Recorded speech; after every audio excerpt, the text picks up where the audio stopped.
হরে কৃষ্ণ।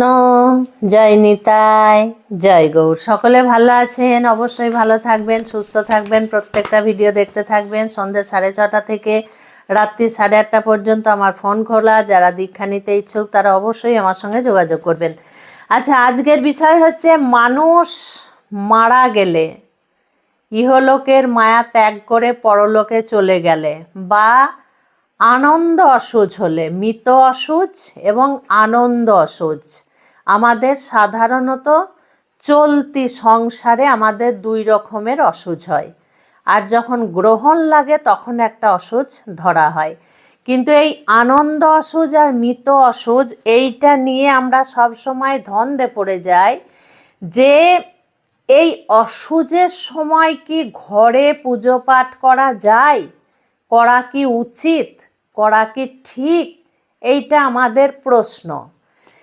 ব্যাপারটা অনেক রকম নিয়ম আছে শাস্ত্রতে। যেমন কিছু কিছু জায়গাতে সম্পূর্ণভাবে নিষেধ করা আছে।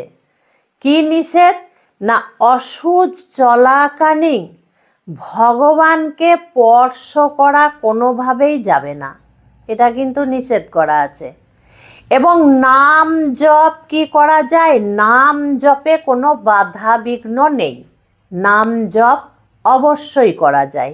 যেমন শ্রাদ্ধ শান্তি যেখানে হয় তখনও অসুজ কিন্তু কাটে না, সেখানে কিন্তু বিষ্ণুর নাম নেওয়া হয়, বিষ্ণুকে পিণ্ডদানটা দেওয়া হয়, বিষ্ণুর নামে শ্রাদ্ধের সমস্ত কিছু নিবেদন করা হয়, সূর্য নারায়ণকে নিবেদন করা হয়, সেখানে নাম নেওয়া যায়।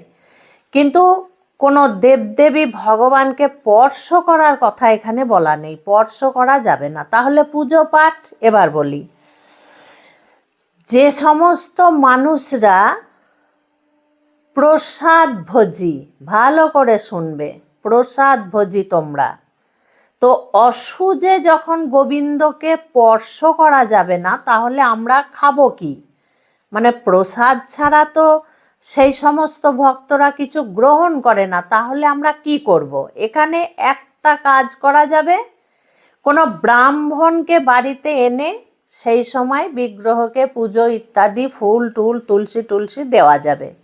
এবং তোমরা যেটা রন্ধন করবে সেইটা সামনে নামিয়ে দেবে, ব্রাহ্মণ তখন ভগবানকে ভোগ নিবেদন করবে, তারপরে তোমরা প্রসাদটা পাবে। এটা অতি উত্তম কথা আমি বলছি।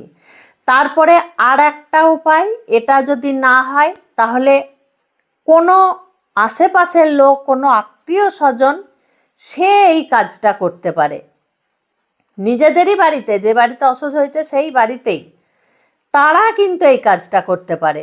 তারা ফুল জল ইত্যাদি গোবিন্দকে দেওয়া, তুলসী দেওয়া, তারপরে ভোগ নিবেদন করে তোমরা তখন প্রসাদ পাবে। এটাও যদি না হয়, এটাও সম্ভব নয়, তাহলে কি হবে? তাহলে আত্মীয় স্বজনকে দিয়ে যদি নাও হয়, তাহলে কোনো পাড়াপড়শির কাউকে ডাকতে হবে, একই প্রসেস। তাও যদি না হয় তাহলে কি হবে? বাড়িতে 10 বছরের নিচে, 9 বছর পর্যন্ত, তার বেশি হলে হবে না, 9, 9.5 বছর বা 10 বছর পর্যন্ত, তার বেশি কিন্তু নয়, বাচ্চা যদি থাকে, ছেলে বা মেয়ে, তারা তো ওইভাবে পুজো অর্চনা পারবে না, দরকারও নেই, স্পর্শ করবে না, তারা ভোগটাকে তুলসী দিয়ে নিবেদন করে দেবে, তারপরে তোমরা প্রসাদ পাবে। তাও যদি সম্ভব না হয়, আমি জানি এইগুলোর মধ্যে একটাও অন্তত সম্ভব হবে, হওয়াতেই হবে, হওয়া উচিত হবে। আবার হয়তো এমন এমন মায়েদের আছে কোনো উপায় নেই, ফ্ল্যাটে বাস করে, শহরে বাস করে, ছোট ঘর, আত্মীয় স্বজন আসবে না, সেই কাজের দিন আসবে, হতেই পারে।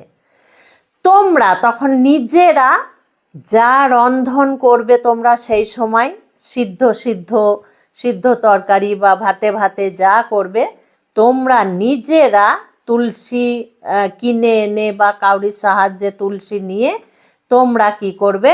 গোবিন্দকে দূর থেকে ভোগ নিবেদন করবে, দূর থেকে, কোনো স্পর্শ করবে না, তারপরে তোমরা প্রসাদ পাবে। এটা গেল প্রসাদ ভোজীদের কথা। আর তুলসী মহারানীকে জল কোনো উপায় নেই, কেউ নেই, কাউকে দিয়েই সম্ভব নয়। 10 দিন 12 দিন তো তুলসী মহারানী তাহলে বাঁচানো যাবে না। তাহলে বাড়িতে যদি ছোট কেউ থাকে তাকে দিয়ে জল দেওয়াতে হবে, একটাই উপায়। আর নাম জপ অবশ্যই করে যাবে, তাতে কোনো বাধা নেই। বোঝা গেল? এবার প্রসাদ ভোজী তোমরা কেউ নও, এমনিই তোমরা ঠাকুরকে জল মিষ্টি দাও, এমনিই ঠাকুরকে পুজো করো, তাদের ক্ষেত্রে এগুলো কিন্তু হবে না। এগুলো তাদের ক্ষেত্রে ভগবানকে ছোঁয়া, নাড়া, আরতি করা, স্পর্শ করা এগুলো হবে না, কিছুই করা হবে না। যারা প্রসাদ ভোজী তারাও কিন্তু স্পর্শ করতে পারবে না, তারা প্রসাদটা এই ব্যবস্থা করে খেতে পারবে। যারা প্রসাদ ভোজী নও তাদের ক্ষেত্রে কিন্তু এগুলো হবে না। যদি অন্য কাউকে দিয়ে করাও সেটা আলাদা কথা, কিন্তু অসুচ চলাকালীন গোবিন্দকে স্পর্শ যাদের অসুচ চলছে তারা কোনোভাবেই করতে পারবে না, কোনোভাবেই গোবিন্দকে স্পর্শ করতে পারবে না। এবার অনেকে বলবে যে গোবিন্দকে তো আমি ছেলের মতো দেখি, গোবিন্দকে তো আমি আমার বাবার মতো দেখি, গোবিন্দকে তো আমি আমার সখা রূপে দেখি। যতই তোমরা দেখো, মনের ভাব আর শাস্ত্র কোনো দিন এক হয় না। হ্যাঁ, মনের ভাব তোমার অবশ্যই থাকবে, কিন্তু সেটা কিছু কিছু ক্ষেত্রে কিন্তু লাগু হয় না। বোঝা গেল? লাগু হয় না কিছু কিছু ক্ষেত্রতে। যখন হিরণ্যকশিপুকে ভগবান বধ করেছিলেন তখন কিন্তু নিজে প্রহ্লাদকে বলে দিয়েছিলেন যে প্রহ্লাদ, তোমার পিতার সদ্গতি হয়ে গেল, সে আমার চরণে ঠাঁই পেল, কিন্তু সমাজের যেটা রীতিনীতি নিয়ম কানুন আছে তুমি সেটা পালন করো। গোবিন্দ কিন্তু প্রহ্লাদ মহারাজকে একবারও বলেননি যে এ সমস্ত কিচ্ছু করার দরকার নেই। গোবিন্দ বলেছেন তুমি এইগুলো করো। কাজেই সব সময়ের জন্য গোয়ার্তামি কিন্তু আমাদের ধর্ম নিয়ে সাজে না। কিছু কিছু নিয়ম তো আছেই। দেখো, আমাদের এই পৃথিবীটা, আমাদের সংসারটা, আমাদের সব কিছু কিন্তু নিয়মের মধ্যেই বাঁধা আছে, নিয়মের বাইরে গেলে কিন্তু হয় না সেটা। কাজেই একটা নিয়ম আছে, গোবিন্দকে ভজনা সাধনারও নিয়ম আছে। বোঝা গেল? এইভাবে তোমরা করতে পারবে, তাহলে আর কোনো বাধা নেই।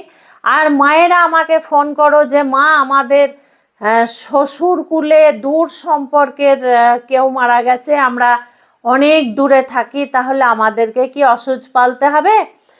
যদি 3 পুরুষ হয়ে যায়, যদি 3 পুরুষ হয়ে যায়, 3 পুরুষ পার হয়ে গেছে, 3 পুরুষ চলছে, 2 পুরুষ চলছে, তাহলে কিন্তু হবে না, পুরোটাই পালন করতে হবে। আর 3 পুরুষ অলরেডি হয়ে গেছে, 4 পুরুষে 5 পুরুষে পড়েছে, সেক্ষেত্রে তোমরা 3 দিন 4 দিন পালন করে তোমরা নখ ছুঁয়ে তোমরা মাথা ঘষে স্নান করে উঠে পড়তে পারো, কোনো বাধা নেই। আর আনন্দ অসুজ বাচ্চা হয়েছে, সেক্ষেত্রে কি করব? যত জ্ঞাতি গোষ্ঠী আছে, ভাই ভায়াত বলে জ্ঞাতি গোষ্ঠী, তারা অন্তত 7 দিন বা 5 দিন পালন করবে, 5 দিন বা 7 দিন পালন করবে, ঠাকুর স্পর্শ করবে না। আর যাদের একেবারেই দূরে হয়ে গেছে তারা 3 দিন, আর যাদের নিজের একদম ঘরের তারা কিন্তু 21 দিন পালন করবে। 21 দিন পালন করতেই হবে। এবার মা, 21 দিন কি গোবিন্দ শুকিয়ে থাকবে?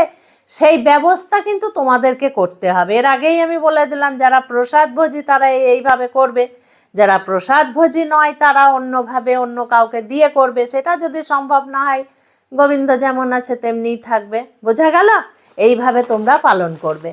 খুব ভালো থাকবে, সুস্থ থাকবে, প্রত্যেকটা ভিডিও এইভাবে দেখতে থাকবে। আজকে আসছি। হরে কৃষ্ণ, জয় নিতাই, জয় গৌর।